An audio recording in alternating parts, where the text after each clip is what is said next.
ঊনপঞ্চাশতম আন্তর্জাতিক বইমেলা। এই বইমেলার অনেক ইতিহাস আছে।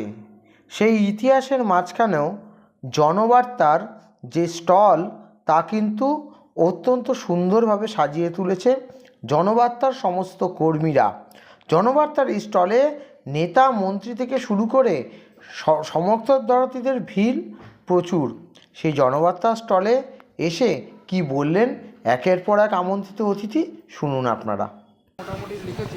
কেমন লাগছে আজ বইমেলায়? বইমেলা আসাটাই একটা সৌভাগ্যের ব্যাপার, কারণ প্রতি বছরই আমরা আগ্রহের সঙ্গে অপেক্ষা করি বইমেলা হবে, আসব এবং সবার সঙ্গে দেখা হবে। এই জনবার্তা, এই যে আমাদের এই স্টলটা একটা মিলন ক্ষেত্র। বইমেলা উপলক্ষে সারা বাংলার মানুষজন আমরা এক হই।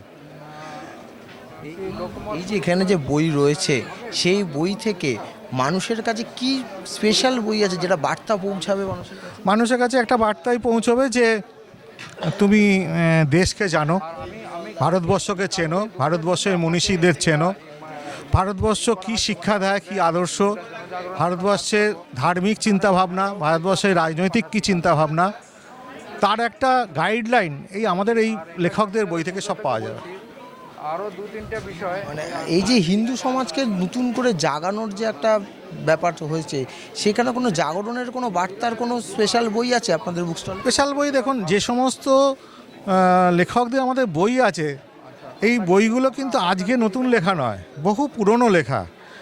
তারা কিন্তু এই সনাতনী ধর্মদের হিন্দুদের কীভাবে উত্থান করতে হবে, হিন্দুদের কীভাবে সংগঠিত হতে হবে, কী করে হিন্দুদের সমাজে আসতে হবে, কাজ করতে হবে, এটা নতুন করে লেখার কিছু নেই। সব বইয়ের মধ্যেতেই লেখা আছে। সেটা হয়তো কোনো সময় 90 সালে, 80 সালে, 75 সালে, বিভিন্ন সালের বইয়ের মধ্যে লেখকরা তারা লিখে গেছেন। তো এই বইগুলোর মধ্যে দিয়েই সমস্ত কিছু হিন্দুদের যে কী করণীয় সেটা আগে থেকেই বলা আছে। আজ জনবার্তার বুক স্টলে আমরা ভিশন প্লাস নিউজের পক্ষ থেকে পেয়েছি সাধন তালুকদার দাকে। সাধনদা, এই যে আজকের বুক স্টলের প্রায় তৃতীয় দিনে কি সাড়া পাওয়া যায়? আমাদের বই বিক্রির সারা ভীষণভাবে আছে, কারণ আমাদের কাছে সেই বইগুলো আছে যে ভারতবর্ষের ইতিহাস চাপা দিয়ে রেখে সেই কংগ্রেস সরকার, সেই ইতিহাসগুলো আমাদের এখানে বিভিন্নভাবে, বিভিন্ন ভাষায়, বিভিন্ন লেখকের এখানে আমরা উপস্থাপনা করেছি এবং সেটা মানুষের কাছে খুব জনপ্রিয় অর্জন করেছে। মানুষ মোটো বই কিনে নিয়ে যাচ্ছে। আবার আমরা যে এত সাড়া পেয়েছি আমরা ভাবতেই পারিনি। বই প্রেমীদের যে সাড়া, সেই সাড়া কি 2026 সালে পাওয়া যাচ্ছে, যেই সাল আপনি 2014 সালে দেখেছেন? বই প্রেমিক তো আছেই, বই প্রেমিকের সাড়া আছেই। বই যারা পড়ে, যারা বইয়ের ছাপাক করে জানতে চায়, সেই মানুষ কিন্তু এখনও আছে।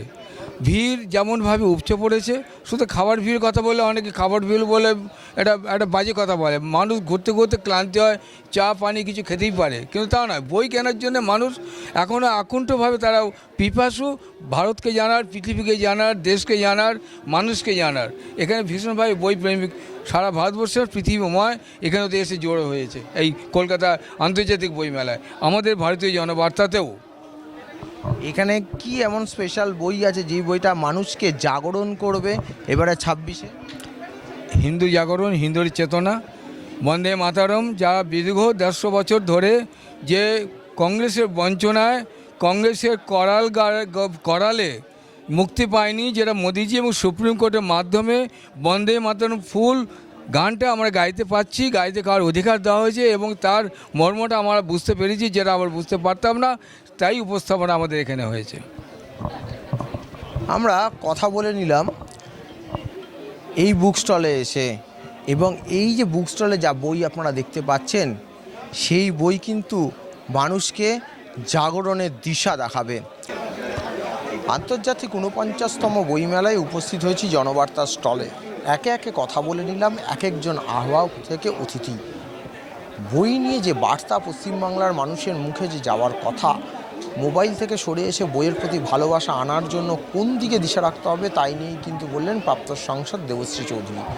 সমস্ত বার্তা তুলে ধরলাম আমরা। ক্যামেরায় রাজ বর্মার সাথে Debaran Chakraborty, Vision Plus News, Kolkata.